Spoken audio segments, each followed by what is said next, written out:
അതെ, മറവികൾ പലവിധമാണ്. ജീവിതത്തിൽ ഇങ്ങനെയുള്ള മറവികൾ സംഭവിക്കാത്ത ഇലക്ട്രീഷ്യന്മാരുണ്ടോ? കണ്ടിട്ട് എന്തെങ്കിലും തോന്നുന്നുണ്ടെങ്കിൽ ഒന്ന് കമന്റ് ചെയ്യണേ.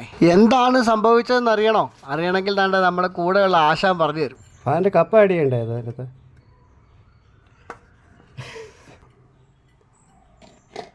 നീ ഫാൻ്റെ കപ്പ എങ്ങനെ അതിൻ്റെ അകത്ത് കയറും? അതൊന്ന് കാണിച്ചു തന്നു. അതെങ്ങനെ കയറും? ഫാൻ്റെ കപ്പ ഇടാതിരിക്കാൻ പറ്റത്തില്ലല്ലോ.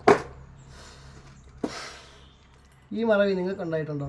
നമ്മളിൽ പലർക്കും ഇങ്ങനെയുള്ള മറവികൾ പലവട്ടം ഉണ്ടായിട്ടുണ്ടാവും അല്ലേ? പലപ്പോഴും ഇനിയും ഇത് ആവർത്തിക്കത്തില്ല എന്ന് വിചാരിക്കുമ്പോഴായിരിക്കും പിന്നെയും ഇത് ആവർത്തിക്കുന്നത്. പിന്നെ ഡിസൈനുള്ള ഫാനിൻ്റെ ആ ഡിസൈൻ ഇളക്കിയിട്ട് അതിനകത്ത് പ്ലാസ്റ്റിക് ഇളക്കി കളയുക എന്ന് പറയുന്നത് ചില മടിയുള്ള പരിപാടിയാണ്. ബുദ്ധിയുള്ള മടിയന്മാർ ചെയ്യുന്നതെന്ന് പറഞ്ഞാൽ കത്തി വെച്ചിട്ട് പതുക്കെ നൈസായിട്ട് കട്ട് ചെയ്തെടുക്കും. പക്ഷെ അത് കറക്റ്റായിട്ട് പ്രോപ്പറായിട്ട് ആ പ്ലാസ്റ്റിക് ഇളക്കി കളഞ്ഞു കഴിഞ്ഞാൽ നല്ലതായിരിക്കും. പണ്ട് നമ്മുടെ ആശാൻ ഒരു കാര്യം പറഞ്ഞിട്ടുണ്ടായിരുന്നേ, മടിയുള്ള ആൾക്കാരെ കൂടെ നിർത്തുന്നത് നന്നായിരിക്കും. എന്താണ് കാരണമെന്നല്ലേ, അവർ കൂടുതൽ ഐഡിയാസ് ഇന്നോവേഷൻസ് കൊണ്ടുവന്നിട്ട് ആ പണി എളുപ്പം തീർക്കും. അതാണ് മടിയുള്ളവരുടെ പ്രത്യേകത. ചിലരുണ്ട് ഇങ്ങനെയുള്ള മറവികൾ സംഭവിച്ചാൽ സമ്മതിച്ചു തരാൻ ഭയങ്കര മടിയാണ്. മറവി സംഭവിച്ചാലും അത് പുറത്തു പറയാനും മടിയാണ്. പിന്നെ കൂട്ടുകാരെ, ഈ സേഫ്റ്റി സ്ക്രൂ ഒരിക്കലും ഒഴിവാക്കി കളയല് കേട്ടോ. വീഡിയോ കാണുന്നവർ തെറ്റിദ്ധരിക്കരുത്, നിങ്ങളെ ഞാൻ പഠിപ്പിക്കുകയാണെന്ന് അങ്ങനെ വിചാരിക്കരുത് കേട്ടോ.